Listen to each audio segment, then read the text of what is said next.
Welcome back. I'm talking to Derek Willis, whose hypothesis states that there could be an ancient alien satellite in orbit around the Earth. Now, you think it's in a polar orbit. Just tell us what a polar orbit is.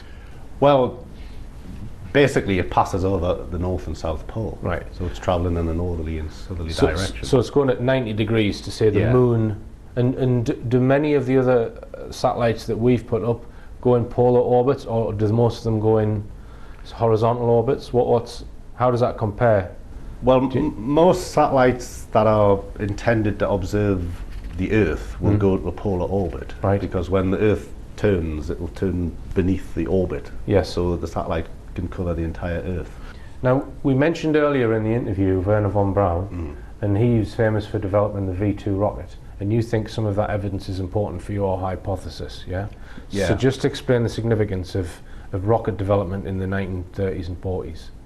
Well, the V2 was obviously designed as a missile and to use against Britain. But after the end of the war, 1946, 1947, there was a spate of sightings known as the ghost rockets of Scandinavia. Yes, Timothy Good's written a lot about those. Yeah. And I've kind of spent a lot of time actually visited Norway to interview some people about these things. Yeah. Right. And they fall into three categories. There's either these very small rockets which are about 7 or 8 feet long, or there's very large rockets that are 60 or 70 feet long.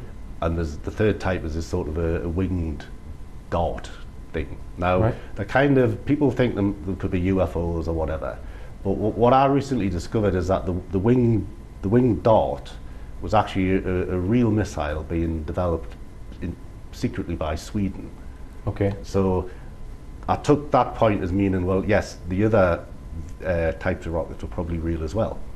Right. And so what my conclusion on that is that right at the end of the war, the Nazis with Heinrich Himmler were attempting to use V2s to shoot the ancient envoy out of orbit. Right. In order to acquire the knowledge that was. It was not possible to cover everything in the hypothesis in a 1 hour long show. I will therefore give a brief summary of some of the most interesting evidence. Assuming the Nazis were indeed trying to shoot down the alleged ancient alien satellite, in order to do this, the exact orbital path would need to be known in order to know where to fire their missile. I asked Derek whether he thought anyone had determined what the orbital path might be. He explained that the satellite orbit could have been encoded in ancient monuments, such as the Great Pyramids. It's well known that the Great Pyramid is aligned perfectly along north-south. So too is a satellite in a polar orbit. Derek's original idea that the orbit is polar goes back to the mythology about the planet Nibiru. This planet, which has not yet been discovered, is known in mythology as the planet of the crossing. He deduced from this that Nibiru might form a cross with the ecliptic, where the other planets are aligned, which means it could be in a north-south polar orbit. He also contends that mythology is full of numbers, the most important being 12, and this number is related to how many lunations or moon cycles there are in a year. He concluded that if you were going to leave a satellite hidden in plain view, as it were, they would have encoded some kind of information so that people would know where it was. He deduced from that the orbital period of the ancient envoy would probably be 1/12 of a day, in the same way that the moon is 1/12 of a year. Once you have the orbital period, it is then possible to calculate the satellite's altitude. As mentioned earlier, Derek believes the Nazis were trying to shoot down the ancient envoy using the V2 rocket.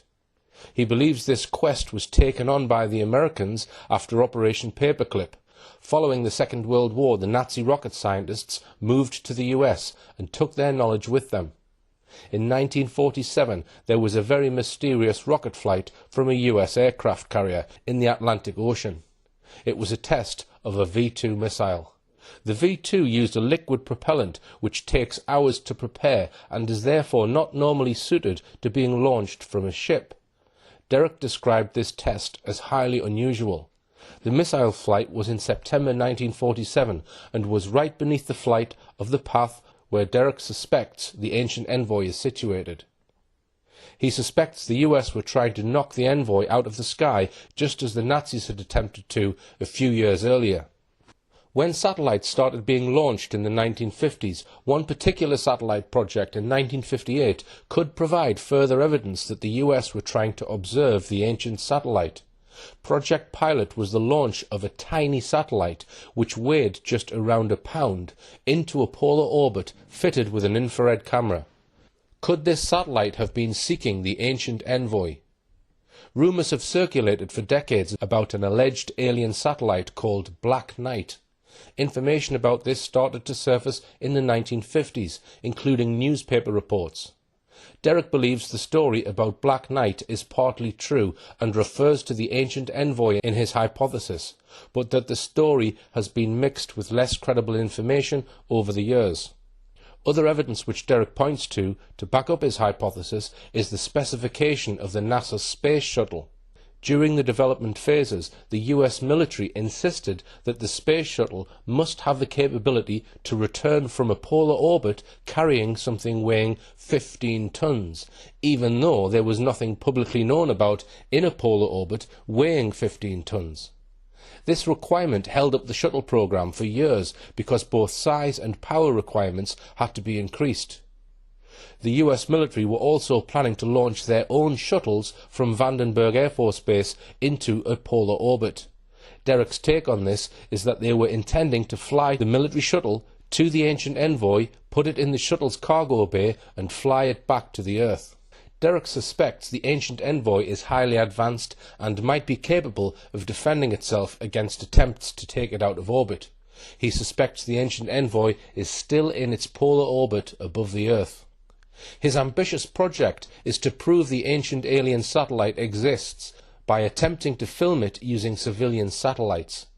An American company called Interorbital Systems produces and launches small satellites called CubeSats, which can be owned by members of the public. These satellites can be fitted with infrared cameras and send images back to the Earth from Earth orbit. I was quite surprised when Derek told me that there is a civilian satellite program which allows anyone to have their own small satellite in orbit around the Earth. Derek believes one of these satellites could be placed in a 1/12th day polar orbit to search for the ancient envoy. To find out more, visit Derek's website, aldebaran-project.org.